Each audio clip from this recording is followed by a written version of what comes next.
തിരുവാതിര നക്ഷത്രക്കാർ വ്യത്യസ്ത ശരീരികളായിരിക്കും. കൃശഗാത്രന്മാർ മുതൽ ഭീമകായകന്മാർ വരെ ഇവരിൽ പെട്ടിരിക്കും. ഇവർക്കൊരു വിശേഷതയുള്ളത് എല്ലാ വിഷയങ്ങളിലും പൊതുവെ ശോഭിക്കാമെന്നുള്ളതാണ്. ചെയ്യുന്ന പ്രവൃത്തി ഏതുതന്നെ ആയാലും അവയുടെ ഗുരുലഘുത്വത്തെപ്പറ്റി കണക്കാക്കാതെ ഏതും ഉത്തരവാദിത്വത്തോടു കൂടി ചെയ്യും. പല വിഷയങ്ങളിലും ശരിയായ വിജ്ഞാനം ഇവർ സമ്പാദിക്കും.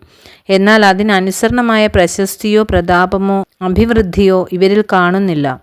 അന്യന്മാരുമായുള്ള ബന്ധുത്വം, സൗഹൃദം എന്നീ ബന്ധങ്ങളിലെല്ലാം ഇവർ അസാമാന്യമായ ആത്മാർത്ഥതയുള്ളവരായിരിക്കുമെന്നുള്ളതിനാൽ ഇവരോട് ഇടപെടുക എന്നുള്ളത് ഹൃദ്യവും സന്തോഷകരവുമായിരിക്കേയുള്ളൂ. പക്ഷേ നിസ്സാര കാരണം മതി ഇവർ ക്ഷതപ്പെടാൻ. സരസത പോലെ തന്നെ വിരസതയും ഇവരിൽ നിന്നും പൊട്ടിപ്പുറപ്പെട്ടെന്നു വരും. എന്നാൽ ഒരു ഗുണം കൂടി ഇവർക്കുണ്ട്. പരിസ്ഥിതി മാറിയെന്ന് വരട്ടെ, കോപമെല്ലാം മറന്ന് സൗഹൃദഹസ്തം നീട്ടിയെന്നും വരാം. ഇത് കാരണം ഇവർ സംഘജീവിതത്തിൽ പ്രസിദ്ധന്മാരായി തീരുന്നു. പലരും കൂടുന്ന സദസ്സിൽ ഇവർ എല്ലാവരെയും രസിപ്പിക്കുന്നതിനും എല്ലാവർക്കും സഹായം ചെയ്യുന്നതിനും